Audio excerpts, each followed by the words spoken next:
तुम उसके बारे में नहीं सोचते हो जो तुम पीछे छोड़ आए हो। तुम उसके बारे में सोचने लगते हो जो तुम्हारे साथ है, लेकिन अपने शहर में तुम उसके बारे में नहीं सोचते। एक क्षण चुप रहकर उसने धीरे से मुस्कुरा कर कहा, कल शाम जब हम स्केटिंग रिंक में थे तब मुझे बहुत पहले के दिन याद हो आए थे, लड़ाई के पहले के दिन। उन दिनों स्कीइंग के लिए हम सैल्सबर्ग जाते थे, तब मैं बहुत छोटी थी। तुम अब भी छोटी लगती हो। तो देखिए दोस्तों, ये वार्तालाप इनका चल रहा है। हमारे नायक जो कि गाइड महोदय हैं और ये जो टूरिस्ट महोदया हैं जो वियना ऑस्ट्रिया से आई हैं, जर्मन भाषी। और हमने पहले इनकी बातचीत में ये बात देखी थी, बल्कि नायक के ख्यालों में कि कई बार किसी से मिलने पे ऐसा लगता है कि हम उससे पहले मिले हैं, लेकिन ये एहसास बाद में होता है। इसी बात को इसी फ्रेज़ में कहा गया था कि तुम उसके बारे में सोचते हो इस तरह। बहरहाल आइए देखिए कि वो आगे क्या कहता है। मैंने हंसने की कोशिश की। मैंने सोचा था वह उन लड़कियों की तरह विरोध करेगी जो उम्र में बड़ी हो जाती हैं, लेकिन बच्चों की तरह विरोध करती हैं।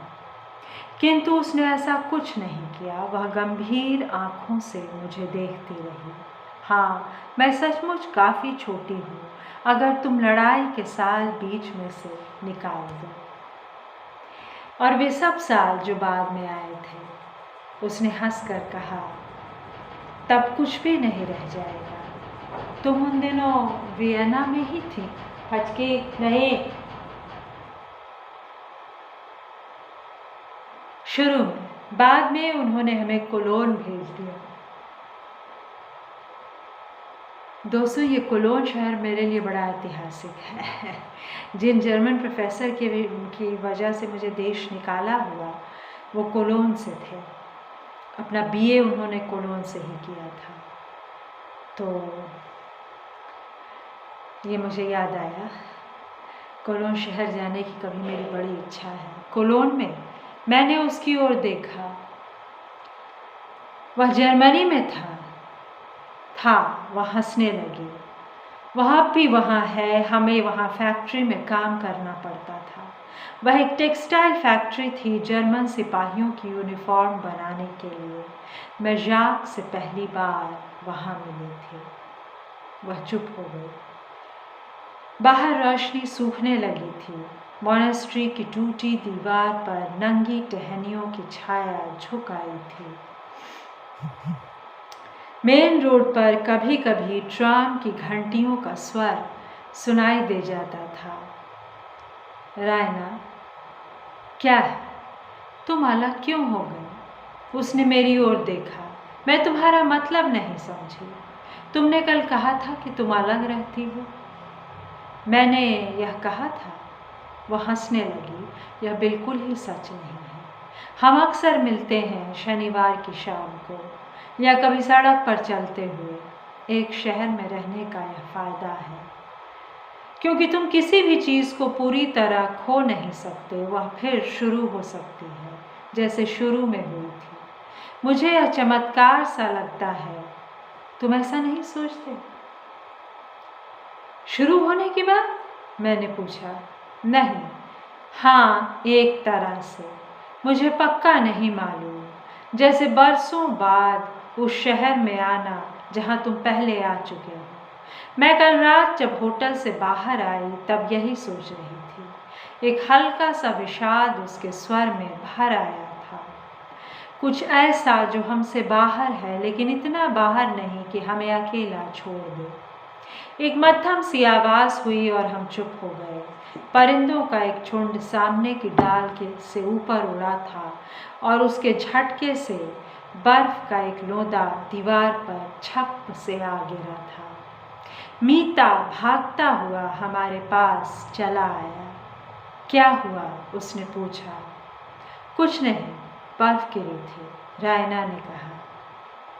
फिर उसने ऊपर की सीढ़ी से डफल बैग उठाया और उसके भीतर से एक चौड़ा सा डिब्बा बाहर निकाल लिया। बैठ जाओ, उसने मीता से कहा और अखबार का कागज़ बीच की खाली सीढ़ी पर बिछा दिया। मीता मेरे पास बैठ गया था। उसने मुझे और मीता को एक एक सैंडविच दी। कागज़ पर सलामी के टुकड़े रख दिए। तुम बहुत सी चीज़ें ले आए। बाहर आकर मुझे बहुत भूख लगती है, उसने कहा। हम चुपचाप खाने लगे। कुछ देर बाद मीता ने उससे कुछ जर्मन में पूछा।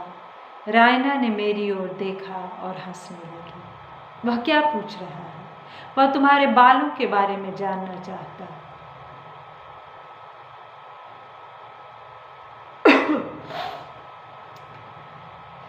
कोरोना की शाम है, माफ़ कीजिएगा ऐसी तमाम छींकों और खांसी के दौरों के लिए। और हम नज़रबंद हैं दरअसल घर में। मेरे बालों के बारे में मैंने कौतूहल से मीता की ओर देखा। वह गुस्से में रायना की स्कर्ट खींच रहा था। रायना ने हंसते हुए उसका हाथ पकड़ लिया। वह जानना चाहता है वे इतने काले क्यों हैं। वे हमेशा से ही ऐसे हैं। मैंने मीता की ओर देखा, उसका चेहरा लाल हो गया था। वे हमेशा से ही ऐसे हैं, रायना ने जर्मन में अनुवाद कर दिया। किंतु मीता ने उसे सुना नहीं। सैंडविच हाथ में लेकर वह तेजी से बाहर चला गया। उसे बुरा लग गया है, मैंने तनिक खिसियाए से स्वर में कहा। उसने मेरी ओर देखा जैसे पहली बार देख रही हो। वे सचमुच काले हैं। उसके स्वर में अजीब सा विस्मय था। हवा चल रही थी। बादल सरकते हुए सूरज पर इकट्ठा हो गए थे। सफ़ेद भूरी घास पर हल्के से बल पड़ जाते थे। वह झुक जाती थी और लगता था वह मरी नहीं है। यहाँ कोई रेस्तरां नहीं है, मुझे बेहद प्यास लगी है, उसने कहा। नीचे एक छोटा सा पब है, हम वहीं जा रहे हैं, मैंने कहा। हम मॉनेस्ट्री के पीछे वाले मैदान पर चल रहे थे। शाम हो चली थी। दूर लेतना की पहाड़ी पर बर्फ का रंग बैंगनी सा हो आया था। मीता ने हमें बाहर आते देख लिया था। उसने मैदान के छोर पर ढलान के पास ढेर से पत्थर जमा कर लिए थे। वह अपने जूतों से पत्थरों को नीचे लुढ़का देता था। एक मध्यम सी गड़गड़ाहट होती थी, जैसे नीचे पेड़ों के झुरमुट में कुछ बह रहा हो। फिर सब शांत हो जाता था। मुझे एक तभी सी उत्सुकता हुई।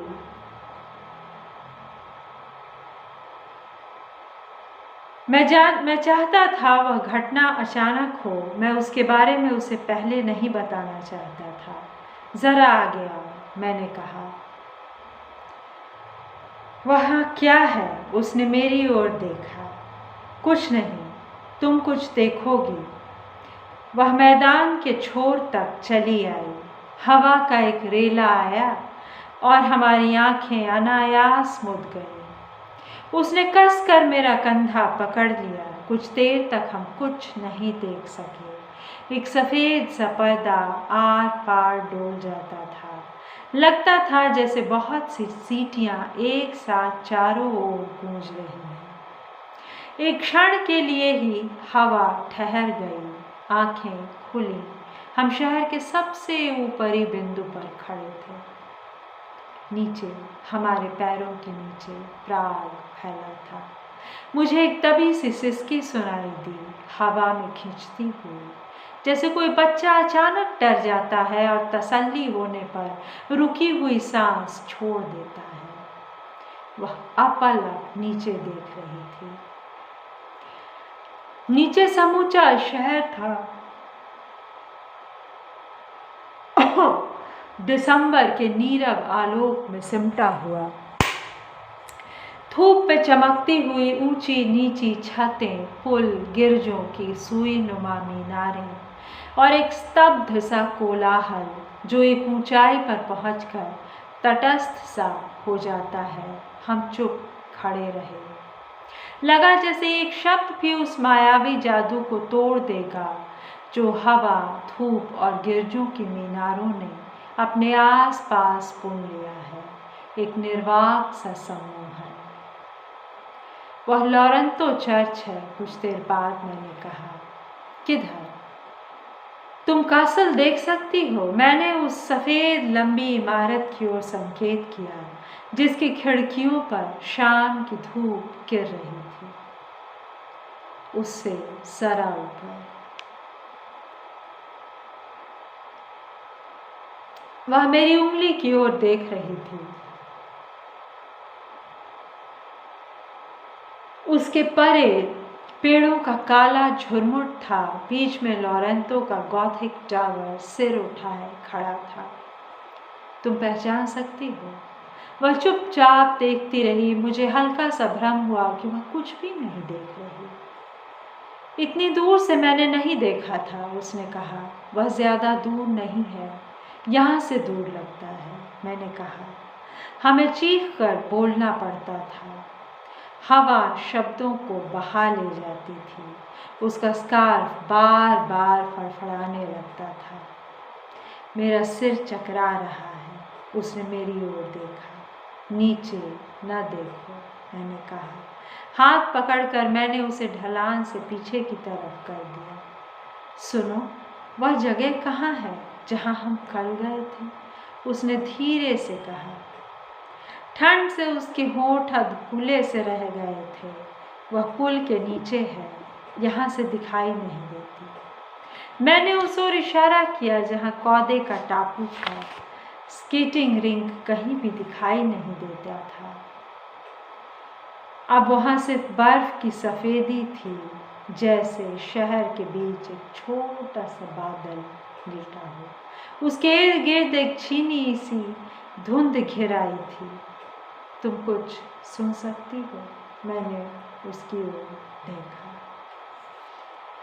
तो दोस्तों, ये देखिए, देखने और सुनने और समझने और असल ढंग से उसे आत्मसात करने, अपने भीतर उतारने की क्या अद्भुत कथा चल रही है। कितनी रोचक और मोहक और कितनी ज्ञानवर्धक।